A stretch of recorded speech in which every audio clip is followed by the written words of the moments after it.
हमारी दुनिया असल में एक अदृश्य हाईवे पर चलती है। ये कोई ऐसी सड़क नहीं है जिसे हम देख सकें, बल्कि ये वो तकनीक है जो हमारे फ़ोन से लेकर पूरे की पूरी डिजिटल दुनिया को एक दूसरे से जोड़ती है। तो चलिए आज इसी हाईवे के सफ़र पे निकलते हैं। कभी सोचा है कि जब हम फोन इस्तेमाल करते हैं तो वो असल में पूरी दुनिया से बात कैसे करता है? ये कोई जादू नहीं है कि बस एक बटन दबाया और काम हो गया। इसके पीछे एक बहुत बड़ा और काफी दिलचस्प सिस्टम काम करता है।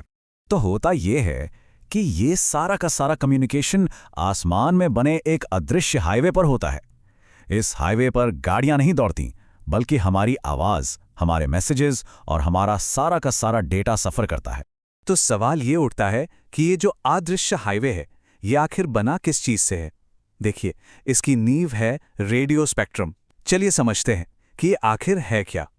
अगर बिल्कुल सीधे और सरल शब्दों में कहें तो रेडियो स्पेक्ट्रम हवा में मौजूद वो अदृश्य रास्ता है जिस पे वायरलेस सिग्नल चलते हैं। ये एक कुदरती संसाधन है और हाँ, ये लिमिटेड भी है।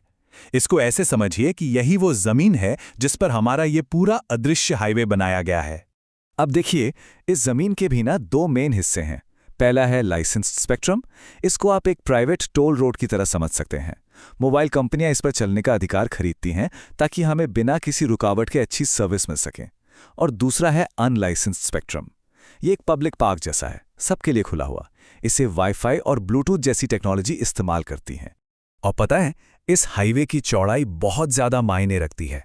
ठीक वैसे ही जैसे चौड़ी सड़कों पर ज्यादा लेन्स होने से ट्रैफिक जैम होने का खतरा कम हो जाता है, उसी तरह चौड़े बैंड्स ज्यादा डेटा को एक साथ आसानी से संभाल सकते हैं।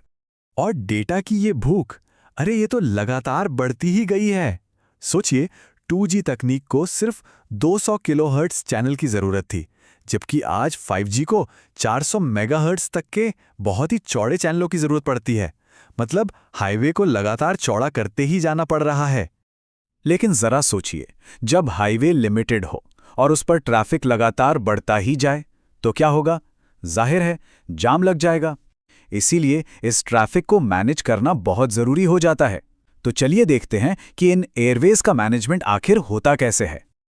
अब जब हर कोई इस हाईवे पर अपनी एक लेन चाहता है, तो भाई चीजों को संभालने के लिए और ट्रैफिक को चलता रखने के लिए एक ग्लोबल ट्रैफिक पुलिस की जरूरत तो पड़ेगी ही, वरना हर तरफ बस ट्रैफिक जैम और गड़बड़ी ही फैलेगी। और ये ग्लोबल ट्रैफिक पुलिस का काम करता है विश्व रेडियो संचार सम्मेलन यानी WRC। ये एक तरह की ग्लोबल ट्रैफिक समिट है जो हर 3 से 5 साल में होती है। यहाँ दुनिया भर के देश एक साथ बैठते हैं और इस बात पर बातचीत करते हैं कि इस अदृश्य हाईवे का कौन सा हिस्सा किसे मिलेगा। और यकीन मानिए, ये समिट बहुत ही ज्यादा जरूरी है। यहीं पर यह तय होता है कि ड्रोन और वर्चुअल रियलिटी जैसी नई टेक्नोलॉजी को हाईवे पर कौन सी लेन मिलेगी। ये पक्का किया जाता है कि पड़ोसी देशों के सिग्नल आपस में ना टकराएं और मोबाइल सेवाएं पूरी दुनिया में बिना किसी रुकावट के फैल सकें। इसका एक सबसे बड़ा लक्ष्य है स्पेक्ट्रम हार्मोनाइजेशन। आसान भाषा में इसका मतलब है सब कुछ एक जैसा बनाना। इसी की वजह से हमारा फ़ोन दुनिया में कहीं भी चले जाएं, काम करता है। अंतर्राष्ट्रीय रोमिंग मुमकिन हो पाती है और बड़े पैमाने पर प्रोडक्शन होने की वजह से हमें डिवाइस भी सस्ते मिलते हैं। लेकिन इस हवा की एक कीमत है, और वो कीमत छोटी मोटी नहीं, बहुत ज्यादा है। जी हाँ, अरबों डॉलर। बड़ी बड़ी नीलामी होती हैं जहां कंपनियां इस अदृश्य हाईवे पर अपनी एक लेन हासिल करने के लिए इतनी बड़ी बड़ी रकमें चुकाती हैं। लेकिन यहां सोचने वाली बात यह है कि इस अरबों खरबों की कीमत का हम और आप जैसे आम लोगों पर, मतलब कंज्यूमर्स पर, क्या असर पड़ता है?